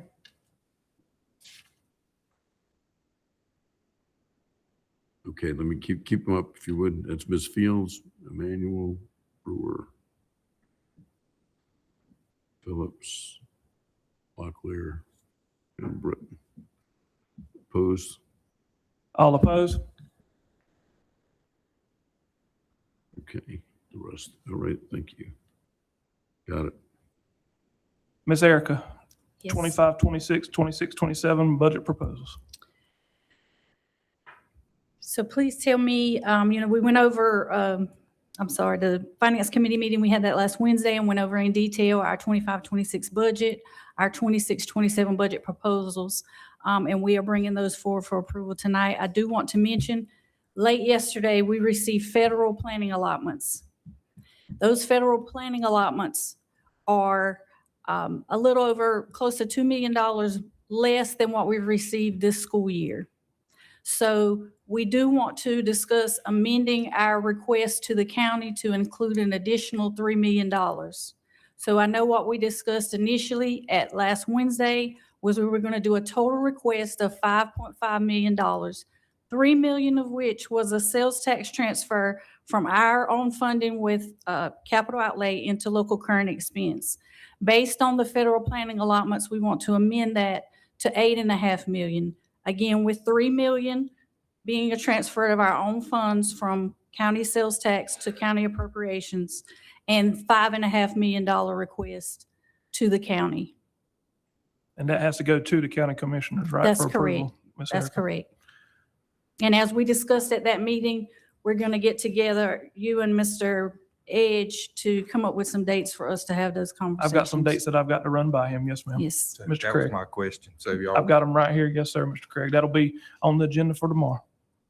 I did also want to mention, there was breaking news today that North Carolina has reached a deal on some of the major talking points. I'm going to show my ignorance. It's not clear to me if that is a 25-26 budget or a 26-27 budget. But they have agreed upon the raises and some of the tax cuts. So we have a good position to move forward with a budget in whichever year it occurs. Yes.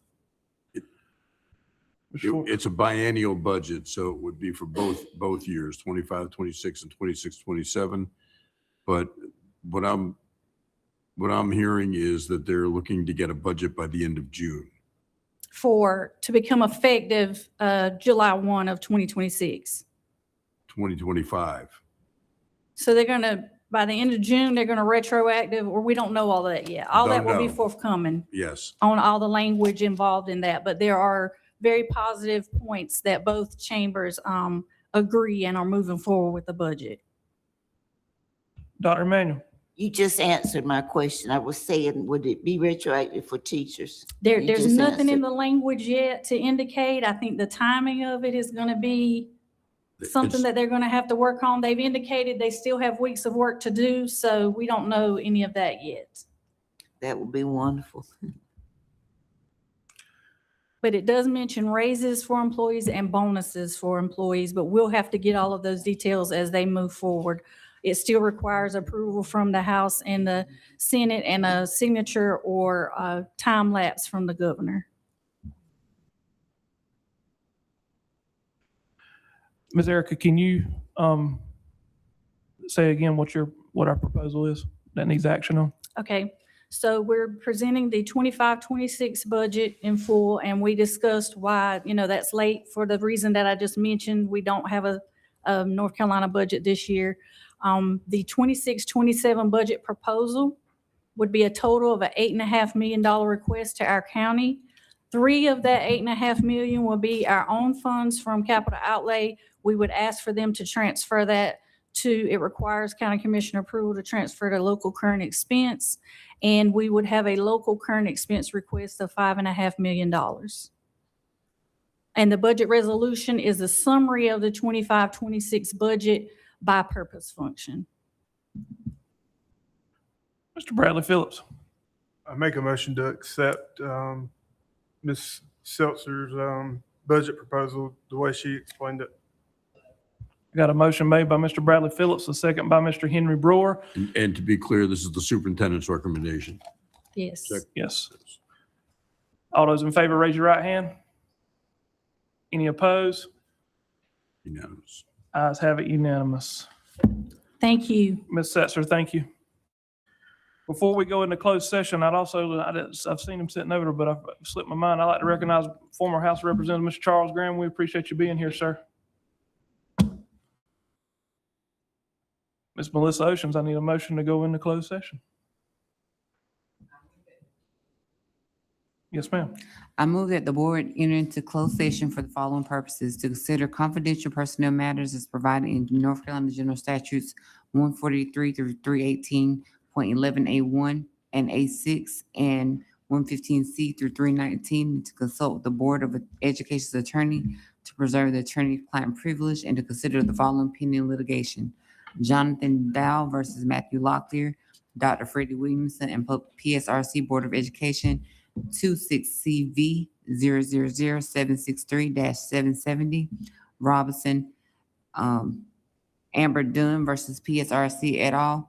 7.25-CV-01561, and Jessica Elizabeth Kemp versus Board of Education for the Public Schools of Robeson County and Bobby Locklear 25-CV-005984-770 Robeson, as provided in North Carolina General Statutes 143 through 318.11A3. Got a motion by Ms. Melissa Ocean, second by Mr. Bradley Phillips. All those in favor say aye. Any opposed? Ayes have it. We are now in closed session.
right, I need a motion to come out of closed session. Motion to come out of closed session.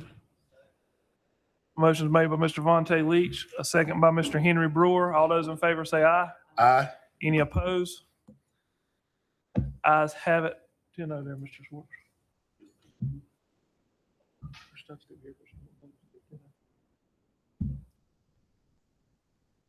A motion to approve personnel list as amended, page 35.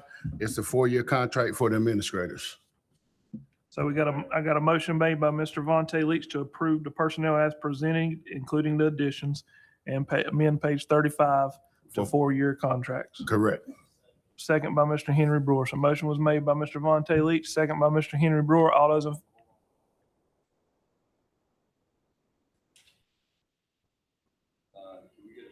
Miss, Another second besides Mr. Brewer, Yeah, because 'cause I you gotta understand recuse- that Ms. Fields, Mr. Brewer, Mr. Britt, I and got a Mr. second. Lowry are all recused from this. I got a second by Mr. Phillips.